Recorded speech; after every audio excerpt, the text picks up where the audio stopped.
You remember what happened at the debate. Seems like a million years ago, but Kamala really couldn't answer the most basic question, an easy question right off the bat.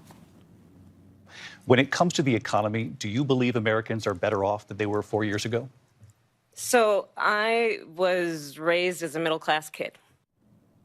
And it was all about her mom, all about nonsense that had nothing to do with the question, right? It's a way to delay, it's a way to not answer the question, and whatever. People were raving about her performance. People in the fake news, that is, right? Oh, she was so confident. Oh, she got some zingers in. She seemed to be enjoying herself. Yeah, she's having a good time. Everything's been handed to her. She doesn't have to work, right? She doesn't have to really legitimately campaign. That debate was rigged. Her nomination was rigged. Yeah. And you got 3 people working for her on the stage. In addition, her best friend runs the network. Well, what happens when Kamala goes away from all that stuff? When she walks into settings that aren't rigged? Well, today in Pennsylvania, here's just a little taste, right? Again, basic question. Hey, what are you going to do for the people? Something along those lines. Just watch her. Madam Vice President, how are you feeling about Pennsylvania? I am feeling very good about Pennsylvania because there are a lot of people in Pennsylvania who deserve to be seen and heard. That's why I'm here in Johnstown, and I will be continuing to travel around the state. People who deserve to be seen and heard. Can somebody get her a tissue? Did anybody see that? I mean, look, she is way too relaxed. Something's going on. It's very strange. It is. And then the day did not get better for her. I think she needs more coffee or more something or more education or more seriousness or whatever she needs. You can't get it between now and the election. No way. You can't cram for this stuff. So this fine man, I got to get his name. Let's get his name. A local journalist in Pennsylvania, forgive me on this, asked her again a pretty straightforward question, even easier than the one the other night, right? Watch what happens. This is amazing. We talk about bringing down prices and making life more affordable for people. What are 1 or 2 specific things you have in mind for that? Well, I'll start with this. I grew up a middle-class kid. My mother raised my sister and me. She worked very hard. She was able to finally save up enough money to buy our first house when I was a teenager. I grew up in a community of hardworking people, you know, construction workers and nurses and teachers. And I try to explain to some people who may not have had the same experience, you know, but a lot of people will relate to this. You know, I grew up in a neighborhood of folks who were very proud of their lawn, you know, and I was raised to believe and to know that all people deserve dignity. And that we as Americans have a beautiful character. You know, we have ambitions and aspirations and dreams, but not everyone necessarily has access to the resources that can help them fuel those dreams and ambitions. So when I talk about building an opportunity economy, it is very much with the mind of investing in the ambitions and aspirations and the incredible work ethic of the American people and creating opportunity for people, for example, to start a small business. This is it, folks. All right? Tell your liberal friends, send it to them. They know she can't be president. 2 basic concrete things you want to do. And she has no idea. What? And something about a lawn? It's gobbledygook, right? Now, 2 minutes from this moment, she finally gets around to some child tax credit, and we're going to get baby seats and blankets and baby food for the babies. You could talk to 1 million people right now. What's the biggest issue in America right now plaguing the economy? No one's going to say we don't have enough baby food. I mean, well, during the supply chain thing, yes, but no one wants the federal government for help to get a car seat. I'm sorry.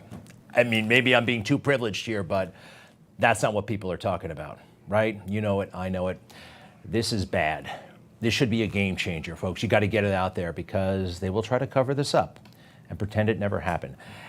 And what is up with the way she dresses? She is a Democrat nominee for the presidency of the United States. Anybody see those sneakers? What the hell are they? Converse? Converse? Now, Brian Taft, by the way, is the anchor. He's taking it pretty casual as well, but not as casual as she. Which one's running for president?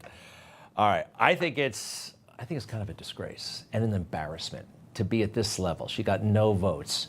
How did she get to this position? Did you see my show last night? If she never met that guy, Willie Brown, she would not be where she is today. It is insulting. It is offensive, actually. And that debate the other night, we now know, clear as anything, that she was hooked up by her best friend. You know, one of her best friends is this woman, Dana Walden. She is the co-chairperson of Disney Entertainment. Disney Entertainment owns ABC News. And they are best friends. Look at these girls about town. She told Drew Barrymore that Dana was the one who introduced her to that guy, Doug, who I can't stand. I don't know why they think he's such a big deal.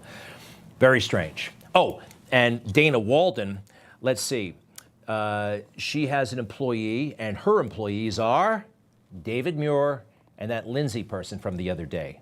Look at those scowls, by the way. They have their marching orders, try to take out Trump.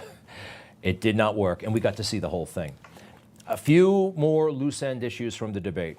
Kamala tried to, well, a lot of people said that Donald Trump fell for the bait. I don't see it that way. I think you have to rebut this stuff. If you're not following politics all the time, you'll hear this and say, well, wow, what was that all about? I think you got to hear from Donald Trump. When she makes a false accusation like this, it has to be responded to.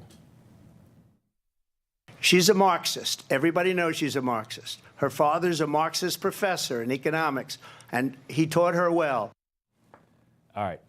That's not the false accusation. Actually, that's a straightforward accusation. The old man, I'm sure a nice guy, and you can be a Marxist. It's a free country, but that's who he was. Do we have a professor? Yeah, there he is, Professor. His name is Donald J. Harris, by the way. Donald John Trump, Donald J. Marxist. She didn't do anything to refute that. She didn't say anything. She didn't rebut that. But it was interesting that a little bit later, she said something about Donald Trump's father, right? And that Donald Trump somehow inherited a lot of money. Do we have that? The values I bring to the importance of home ownership, knowing not everybody got handed $400 million on a silver platter and then filed bankruptcy 6 times. So a lot of people think, well, I didn't know did he inherit that much money? A lot of folks, even some Republicans, these know-it-all establishment people, Democrat, oh, he never should have responded to that. You know what? I think when they talk about your dad or your mom, they got to set the record straight. Well, first of all, I wasn't given $400 million. I wish I was. My father was a Brooklyn builder, Brooklyn, Queens, and a great father, and I learned a lot from him. But I was given a fraction of that, a tiny fraction, and I built it into many, many billions of dollars, many, many billions. People are criticizing him for saying that. It was too off topic. You know what? It was an hour-and-a-half debate. He got in plenty of substance. He was the only one substantively answering the questions. And I like this about Donald Trump, and it's funny. I don't see many people do this in political life. He reveres and respects his parents, his late parents. I think that's kind of beautiful, right? Fred Trump and Mary Trump. It says in the Bible you're supposed to do this. It's one of the cardinal rules, commandments, I believe. And he does it, and he does it with gusto. You know, my father and mother are looking down. They were great people. My father is up in heaven, and my mother. And my father was tough, but he was a good man. He was a good person, so I know he's in heaven. My mother, I guarantee it. My father lived a long time. My mother lived a long time, and they were happy, and they were great. I was blessed to be raised in a churched home. My mother and father taught me that to whom much is given, much is expected. How about that? Why don't we ever hear that on the mainstream dominant media? It's important to who he is. And it really does set him apart from these evil people, I believe, who are trying to destroy the country. So there is a choice.